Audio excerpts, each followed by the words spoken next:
Bucknutters, welcome to the Bucknuts Morning 5 here on Friday, April 29th, 2016. I am Dave Biddle, very happy to be joined by our Alex Gleitman. Alex, first round of the NFL draft was last night, and what a infomercial for Ohio State it was. 5 Buckeyes taken within the first 20 picks. I mean, it was just even better than what I expected. Just looking at the first round last night, what was your biggest surprise from an Ohio State standpoint? I think everyone would maybe agree. Eli Apple, number 10 to the Giants. I think it was a little bit of a reach. I think the Giants wanted Leonard Floyd. I think that's why Chicago flipped from 11 to 9 ahead of the Giants with Tampa Bay to snag Leonard Floyd. So I think clearly Leonard Floyd was probably the Giants guy, and Apple was probably the next best defensive guy taken. They definitely need help on the defensive side of the ball. I was a little surprised. I thought from everything we were hearing, I thought they liked Darren Lee a little bit more.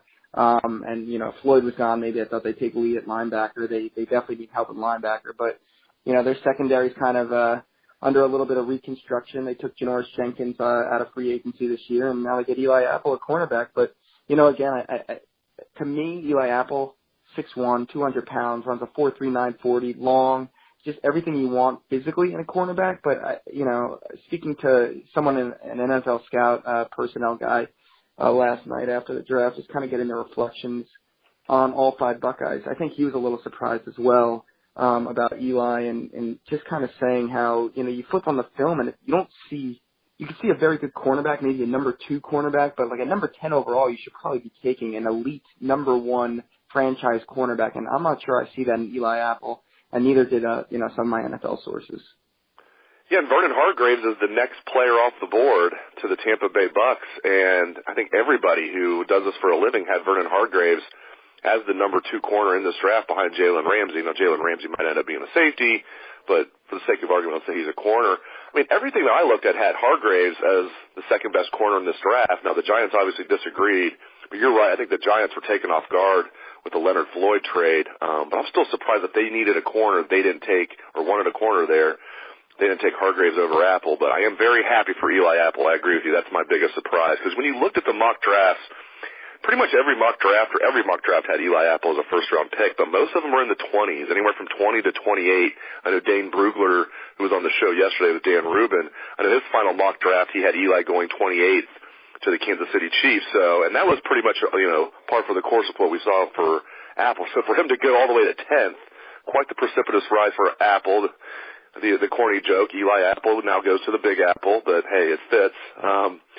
And I thought the coolest thing, obviously, was Joey Bosa and Ezekiel Elliott going back-to-back 3-4, because we had heard Alex leading up to the draft, Joey Bosa might slip. There's, people aren't sure about this or about that. That was all smokescreen, as it turned out. Ezekiel Elliott, there was these rumors he might be taken 4th overall by the Cowboys, but some people would shoot that down saying, you can't take a running back that early. And if Jalen Ramsey's there, the Cowboys are going to take Jalen Ramsey. Maybe if he's not there, they'll take Zeke. Well, no, Jalen Ramsey was there, and the Cowboys took their guy, Ezekiel Elliott. So I thought that was fantastic. Joey Bosa, Ezekiel Elliott off the board, 3 and 4. Yeah, I mean, it was awesome. As an Ohio State person who's watched the team and, seen these guys kind of cover them as recruits and now see them go through their career, it was just awesome to see 2 really good guys from 2 really good families go 3 and 4. And Joey, chill, laid back guy. I don't think there's not a better fit in the country, I think, than San Diego for a personality like Joey Bosa. I think the good thing for him too is, he'll get to kind of come into his own and be a player kind of out of the media spotlight a little bit. I mean, I think, San Diego's not going to get the same type of coverage as, a Dallas, a New York, even, a Miami or even a, San Francisco or some other higher profile, or, the LA Rams this year. So it's kind of out there on its own, and, it's going to allow him to kind of grow up and learn as a player out of that spotlight and scrutiny of the national media. But at the same time, I think it's an awesome spot for him for a team that really needs defense. But I think the really cool thing, as you said, Jalen Ramsey, Ezekiel Elliott on the board.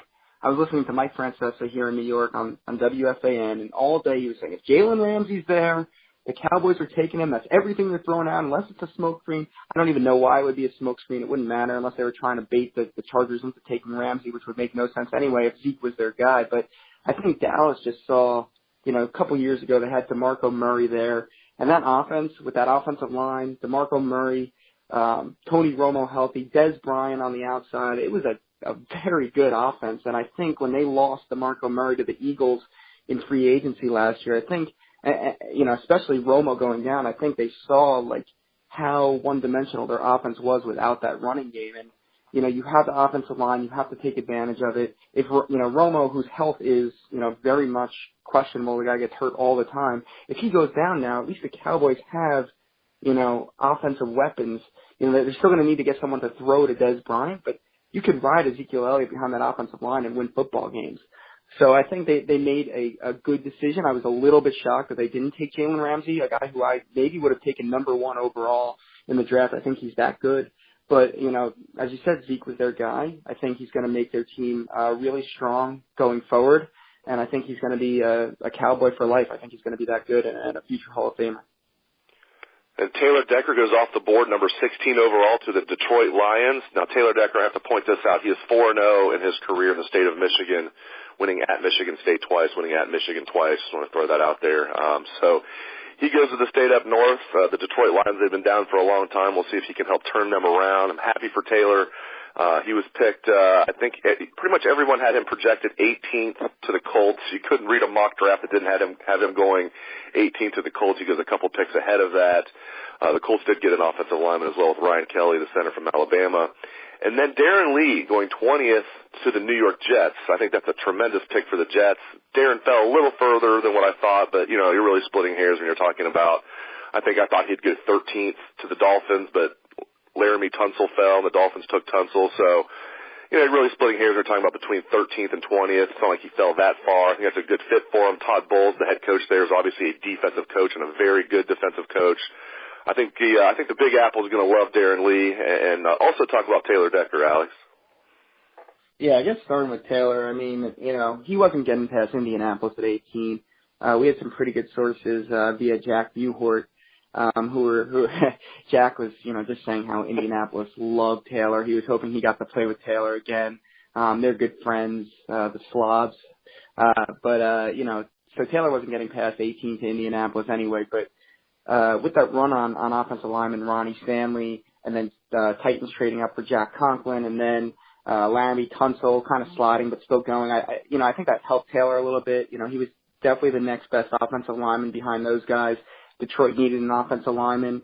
They needed to protect Matt Stafford and their passing game, especially with no more Calvin Johnson. So, I think it was a pretty strong pick for Detroit. It's pretty humorous that Decker goes up to Michigan to play, and we'll have a funny meme on the Ohio State Buckeyes on 24/7 Sports Facebook page today, where it's like a Lions fan upset saying, that feeling when you realize your team picked a Buckeye. So Taylor's still beating Michigan football, but I think the Lions fans are going to be turn on him pretty quickly and be pretty happy with that pick. As for Darren Lee, I think, it's a great fit. Again, personality-wise, he's a guy who can handle New York. I think that's a really big thing that people who aren't from this area, who have lived here before, they don't realize. The media here is, they just kill guys. So, if you don't have the personality for it and you don't have the thick skin, you're not going to last long. But I think Darren has that. I think as a player, his two strengths are the fact that he can rush the passer and that he can play in space. And as a 3-4 outside linebacker in Todd Bowles' system, I think that's going to be really valuable. Where I worry about Darren is kind of at the point of attack and playing against the run. The good thing for him is the NFL, he's probably 75% passing these days. So, that kind of thing he can improve on and get stronger and bigger and learn how to play the run at the NFL. But his tackling and at the point of attack, he's going to have to improve that to play linebacker in the National Football League. But I think he could help the Jets right off the bat as an edge rusher and a guy who can play in space and cover against the pass. You're saying the New York City media is tougher than the Columbus media? Outside of you, Dave, I guess I'd have to say yeah, but, there's a couple guys in Columbus that put the heat on, Tim May, I don't see anybody in New York City with Tim May's chops. Man, I'm kidding. Tim May's my buddy. Doug just eviscerated Tim Beck, did he not? Doug Lamorese? He did. That's one of the biggest, Oh, my gosh, just character assassinations of anybody associated with the Ohio State football program that I can remember since the John Cooper days, since people were taking shots at Cooper saying he absolutely needs to be fired. I mean, there's been nothing like that since then.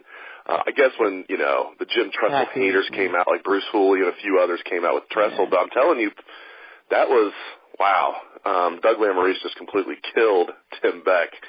Unbelievable. All right, moving on. We have the first round in the rearview mirror now. The second round will begin tonight at 7. The third round will also be tonight, and rounds 4 through 7 will be tomorrow. Let's talk about the second and third round tonight. A lot of Buckeyes are going to be taken. Obviously, Mike Thomas, Von Bell, they'll probably be taken early tonight. What about guys like Braxton Miller, Adolphus Washington? Just give me your thoughts on where some of these guys you think will go round-wise tonight.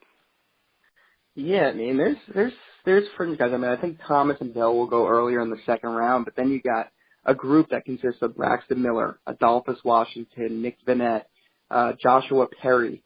I think these are guys who are kind of fringe second, third round guys. Like I see them going in either maybe late second, early third. I have a feeling someone's going to take a chance on Braxton in the late second round. I just think he's too dynamic of a talent for someone like the New England Patriots to pass up. Or, I mean, every Ohio State fan that's from Ohio and roots for the Bengals and Browns can absolutely see the scenario where the Steelers take Braxton Miller and he becomes an absolute stud that haunts them for years. I mean, I think that's probably played through Browns and Bengals fans' minds, over the last couple of months. But no, I mean, I could see Braxton going in the late second. I think Josh Perry, as athletic as he is at his size, a guy who can rush the passer, and play the run really well. I think he could be a second round guy. I think Adolphus, I just have a feeling he's going to slip into the third. I think Vannett is going to be an early to mid third round pick, and I think he's going to be a pretty good NFL tight end. So those are probably the guys you see going tonight. I think a guy like Tyvis Pell probably doesn't go to the fourth round. I think Cardale could go tonight. I mean, Cardale Jones, he certainly could go mid to late third round. I can absolutely see that. I think he's a guy he's boom or bust. I mean, I don't see it any other way. And I think, someone might say, hey, you know what? This could be a quarterback of the future. We develop him for a couple of years. We're going to take him in the third round. I tend to think he goes earlier fourth round. And then, you got the other guys like Jalen Marshall out there. I don't see him going till Saturday. Chase Barris potentially could be a Saturday pick. Probably missing a couple guys in here. But I think that's kind of the overall assessment. I think Ohio State will do pretty well tonight in the second and third round. So. Great stuff, as always, out of Alex Gleitman. Thank you very much, Alex. Thank you to the listeners for tuning into the show. I appreciate it. Hope you have a great day and a great weekend. Let's hear a little Buckeye swag, best damn band in the land.